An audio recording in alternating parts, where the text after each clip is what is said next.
5 tipo ng lalaki na hindi mo dapat pinapapasok sa puso mo or pinagbibigyan pa, kundi dapat mo na siyang iwasan dahil maniwala ka sa hindi, masisira yung buhay mo, magiging luhan ka na babae, talunan ka, at hindi ka magiging masaya sa relasyon mo. But anyway, before we continue, sa mga hindi pa nakakakilala sa akin, ako pa lang yung Kuya Mael, and almost 5 years na rin ako na nagbibigay ng advices sa relationship at sa mga couples, and I can say na hindi man ako ang pinaka-the best sa area na ito kasi mas marami pa. Maraming mas magaling sa akin. Pero trust me, marami akong may share sa inyo, may impart sa inyo ng wisdom at makakatulong sa inyo. So, make sure lang na panoorin nyo hanggang sa last part, mag-subscribe, mag-follow, and of course, pakishare itong video na to para marami pa tayong tulungan. So, let's go! Anyway, before ko na i-share sa inyo ang 5 klase ng lalaki na dapat yung iwasan, gusto ko lang na i-share muna itong konting thoughts ko and hoping na ma-enlighten ka, hoping na maliwanagan ka. So, kung ano man yung buhay mo ngayon, kung ano man yung nararanasan mo ngayon, ano man ang situation mo ngayon, is that resulta ng decision mo maybe 1 year ago, 2 years ago, 5 years ago, or 10 years ago. Because whether we like it or not, every decision that we have made, we face consequences. So either magandang consequences or masamang consequences. So kung ako sa'yo, hanggat maaari pa at meron ka pang time na gumawa ng mas magandang decision, is that now na. Kasi sa sinasabi ko sa'yo, once na pinili mo yung lalaki na yan, knowing na taglay niya itong i-reveal ko na sign, tapos pinili mo pa rin, magsasuffer ka and wala kang ibang sisihin kundi ang sarili mo. Pero of course, maiwasan pa natin yan kung piliin mo na mag-decide ngayon na iwasan siya at huwag na siyang papasukin sa buhay mo. So, proceed na po tayo sa number 1 na tipo or klase ng isang lalaki na hindi mo dapat pinagbibigyan. Is that a controlling guy or a narcissistic guy or a manipulative guy? Trust me, hindi ka magiging tama sa isang controlling na lalaki. Lagi kang mali at lagi siyang tama. Imamanipulate ka emotionally, physically, or in every area na maaari niyang gamitin para lang makontrol yung buhay mo, para lang mapasunod ka sa lahat ng kanyang gusto. Maybe by force sometimes, maybe physically, abuse ka niya, or maybe emotionally, or maybe pa-victim siya, ganun. Trust me, whenever na naka-encounter ka at napansin mo sa isang lalaki na ganito siya, umiwas ka na. Kahit gaano pa yan kagwapo o kayaman, umiwas ka na. Because ang mangyayari kasi dito, once na consistent siya or tuloy-tuloy siya sa pagmamanipulate sa'yo, paggagaslighting sa'yo, ang mangyayari dito is that pinapatay mo yung sarili mo. Kasi there will come a time na pati sarili mong judgment is that you feel like hindi na tama o wala nang tama. It feels like wala ka ng karapatan na magsalita, wala ka ng karapatan or wala nang tama na decision na ginagawa mo. Or panay mali lahat. Why? Kasi nga kinokontrol ka niya, minamanipulate ka niya at palagi na siyang tama in a way na kapag ganito ang nangyari, sunod-sunuran ka na lang, uto ka na lang. Yes, every man is a leader sa loob ng isang tahanan, but not in a way na you need to force or abuse or manipulate yung isang babae para mapasunod mo lang siya. No. Ang ginagawa ng isang high value at right guy is that we love, we show love, we provide, we give care, and then we receive respect. We receive yung whatever we deserve na katumbas ng aming ginawa. So, kung nakikita mo ang pagkakaiba, hindi namin kailangan na pilitin or manipulate ang isang babae para lang irespeto or sundin kami. No. Meron kaming binibigay sa kanya, meron kaming pinapakita or pinaparamdam sa isang babae so that makareceive din kami ng respeto, pagmamahal at susunod sa amin yung isang babae. So, once na nakatagpo ka ng isang lalaki na very controlling, iwasan mo na. Tandaan mo yan. No? Okay, so proceed na po tayo sa number 2. Na tipo or klase ng lalaki na dapat mong iniiwasan is that a lazy guy. Once na nakatagpo ka ng isang tamad na lalaki, iwasan mo na 100%. Mostly kasi, hindi ko rin maintindihan kung bakit mostly na tamad, gwapo. Kaya marami pa rin pumapatol na babae dahil sa gwapo lang siya or malakas yung karisma. Pero trust me, in the long run, hindi kanya mapapakain sa kanyang itsura or sa kanyang karisma. Okay? Hindi nito kayang pakainin yung pamilya nyo or yung mga anak nyo kapag pinili mo siya. So habang mas maaga pa, please lang iwasan mo isang tamad na lalaki, isang batugan na lalaki, at ang lalaki na umaasa sa isang babae. Please lang. Of course, there are times na lalo na paggipit or nagsisimula pa lang isang lalaki, of course, aasa siya sa kanyang partner. But my point here is that yung wala na talaga siyang ginagawa. Yung tamad na lang, andyan na lang sa kanyang cellphone, nakatutok magdamag, nag-EML, naglalaro, nagse-cellphone, na wala man lang siyang ginagawa or parang wala siyang iniisip na buhay or pamilya or relasyon.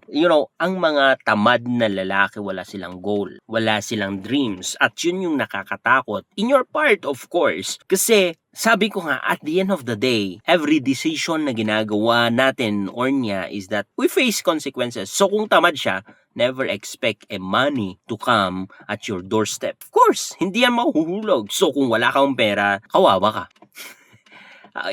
Anyway, choice mo yan, decision mo yan. Kung sige, basta sabihin mo, basta kasama kita, okay, basta andyan siya palagi sa akin, okay na ako doon kahit wala ng pera. Okay, choice mo yan. But if I were you, mas maganda pa rin yung nandyan siya pero at the same time masipag, at the same time may pera. Kasi sa panahon ngayon, whether you like it or not, money is necessary. Money cannot buy happiness, but money can buy things to make you happy, comfortable, and of course, para sa pamilya mo. Okay? So, but anyway, choice mo pa rin yan. Proceed na tayo sa number 3 na tipo ng lalaki na dapat mong iniwasan is that ang mabisyo na lalaki.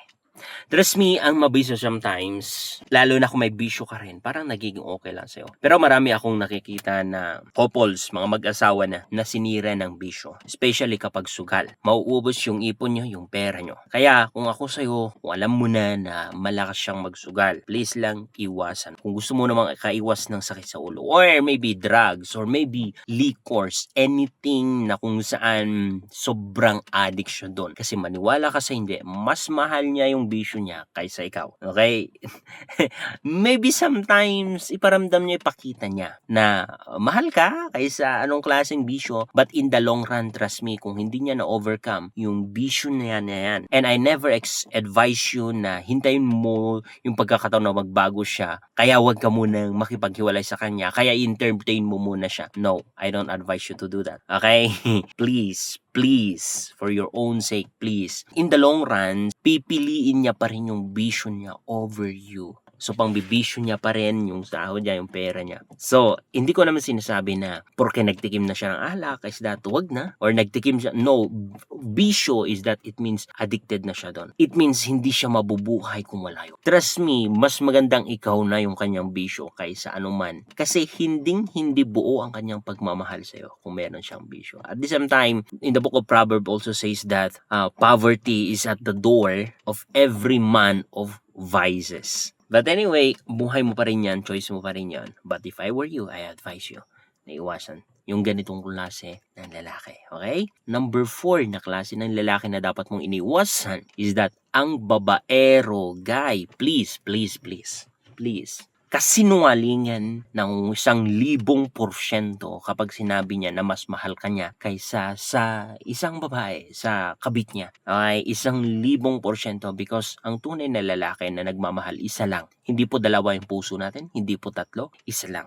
So, either mahal ka niya or hindi ka niya mahal. So, kung meron na siyang record, kapatid, na babaero, meron ka ng nababalitaan or naka-background check ka, is that talagang babaero na siya, I advise you na wag na siyang patuloy, papasukin sa buhay mo. Kasi, maniwala ka sa hindi, kung ginawa niya yun sa iba, gagawin niya rin sa'yo. It's just a matter of time. Maybe now, lalo na kung naliligaw, nagpapansin pa lang siya, maybe, bibigyan ka ng matatamis na kwento, bibigyan ka ng mga andaming rason, or yung mga pagde-defend niya sa kanyang sarili, kung bakit daw siya kuno nagbabae, ganoon, kung bakit marami siyang naging ex, ganoon, or naging babaero siya, ganoon.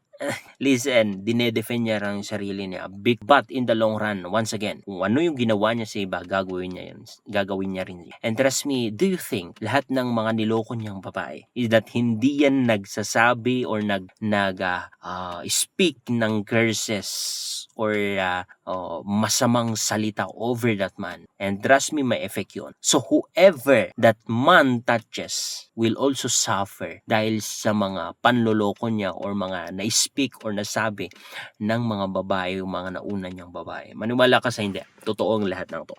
So if I were you, please gayin ka na pa yung kagwapo, kakarisma, katangkad, kapogi. Please lang, save yourself. Save yourself from every pain and unnecessary na distraction ng buhay. Okay? And last but not the least, number 5, and maybe parang hindi ito masyadong red flag or hindi ito masyadong halata na, parang okay lang. Pero sa totoo lang, delikado rin itong klase ng lalaki na ito. Okay?